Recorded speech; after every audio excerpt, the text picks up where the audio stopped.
당연히 이럴 때는 경영체 등록 반려 처분이 나옵니다. 단순하게 경영체 등록이 반려 처분이 나왔다, 이게 아니라 반려 처분이 나와서 보완을 하면 좋은데 보완이 잘 안 되잖아요, 시기상.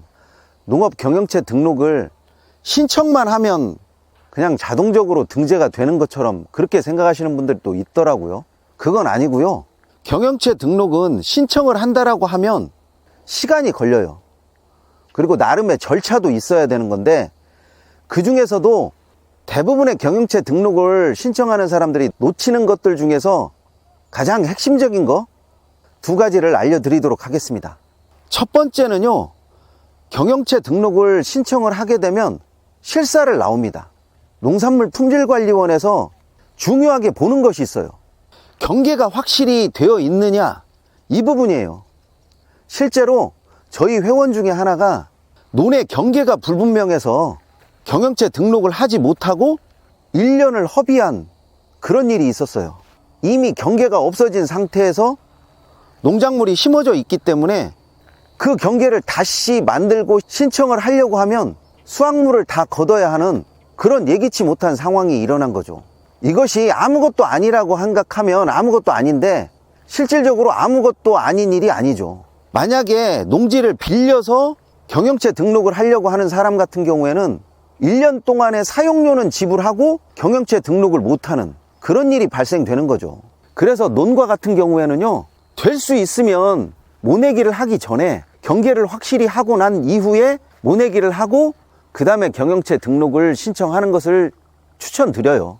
보통 작은 필지의 논 같은 경우에는요, 옆 토지 주인이 작은 토지까지 농사를 짓기 때문에 처음에 한두 해는 모르겠지만 조금 지나고 나면 경계를 없애버리죠. 이렇게 되면 새로 농지를 취득했어도 곧바로 경영체 등록을 할 수 없는 일이 발생됩니다. 또 한 가지는요, 밭의 경계예요. 이 밭의 경계도 될 수 있으면 밭둑으로 확실하게 해두면 좋은데, 이것을 다른 식으로 생각하시는 분들이 많이 있어요. 여기처럼 실질적으로 경계가 나눠진 것은 아닌데 이런 식으로 해서 그물망이나 아니면 고추대로 얼기설기 경계를 만드시려고 하는 분들이 있거든요. 저는 이런 거 반대예요. 누가 봐도 경계가 확실하지 않잖아요. 이 경계점은 그냥 저 그물망을 걷어버린다든지 아니면 저 고추대를 뽑아버린다든지 하게 되면 경계가 사라져버리잖아요. 그것을 인정해 줄 사람이 별로 없어요. 그렇기 때문에 첫 번째도 두 번째도 경계를 확실히 해야 된다라고 하는 그런 부분을 명확히 하셔야 됩니다. 물론 본인이 농지를 취득했거나 아니면 새롭게 임차를 했을 때 기존에 농사를 짓고 있는 사람에게 경계 구분에 대한 이야기를 미리 하시는 게 좋아요.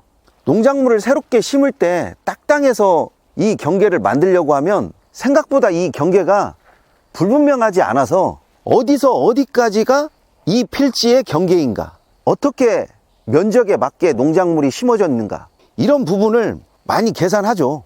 두 번째는 보통 농작물이 많이 심어져 있는 때는 3월, 4월, 5월이에요. 이때는 심어서 새롭게 싹이 나고 하니까 경영체 등록하는 그 기간도 상대적으로 길어져요. 가을 거지가 끝날 때쯤 해서 경영체 등록을 신청하시는 분들이에요. 예를 들어서 농작물 중에 이렇게 파를 심는다든지 아니면 새롭게 무나 배추를 심는다든지 이런 경우면 모르겠지만, 기존 사람이 농사를 짓고 남은 자투리 농작물로 그것으로 경영체 등록을 살짝 하시려고 하는, 꼼수를 쓰려고 하시는 분들이 있더라고요. 자, 여기를 보시면 이 벼를 일찍 벤 곳인데요, 벼를 일찍 베다 보니까 추수가 끝난 상황인데도 이렇게 벼가 조금씩 자라는 거죠.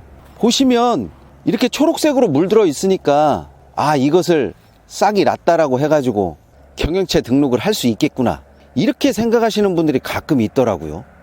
말도 안 되죠. 그 사람들이 바보도 아니고 지금 벼가 이렇게 자라서 계속적으로 자랄 수 있는 그런 환경이 아니라는 것은 다 알잖아요. 모르겠어요, 이거?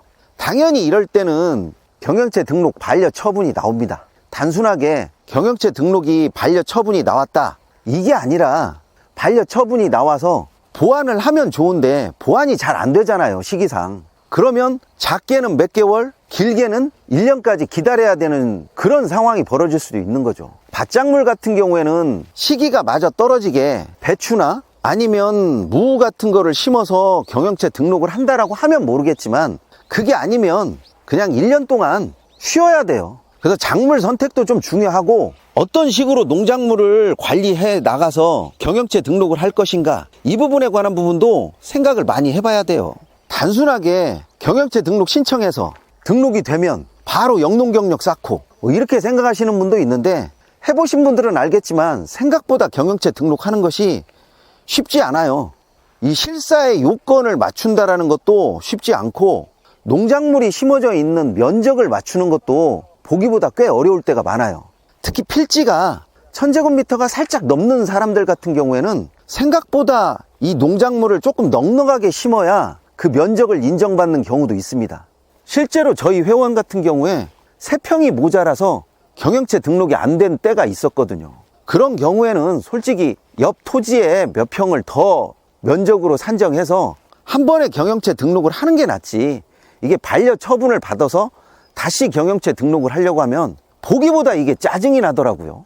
봄에 일찍 경영체 등록을 신청하시려고 하면요, 경영체 등록할 때 꼭 싹이 나와서 경영체 등록을 신청하려고 하시지 마시고, 싹이 날 즈음에 실사가 나올 정도로 그렇게 경영체 등록을 신청하는 게 훨씬 더 낫습니다.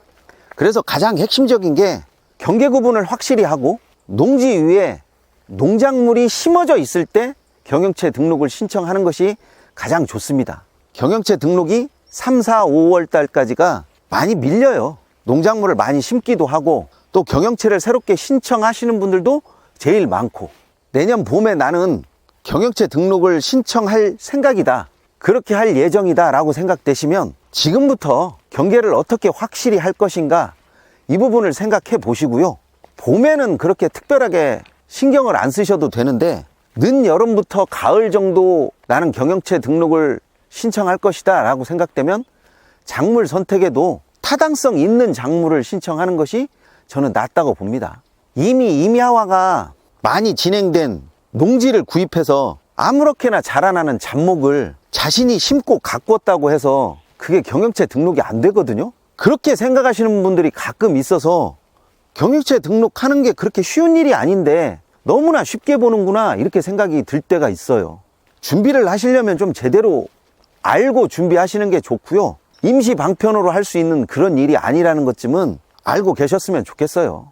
농업경영계획서 농취증 신청할 때 다 작성하지만 꼭 그대로 할 필요는 없지만, 그래도 농업경영계획서를 작성하실 때 그 마음으로 경영체 등록도 준비하신다면 빈틈없이 잘 하실 수 있을 거라고 봅니다.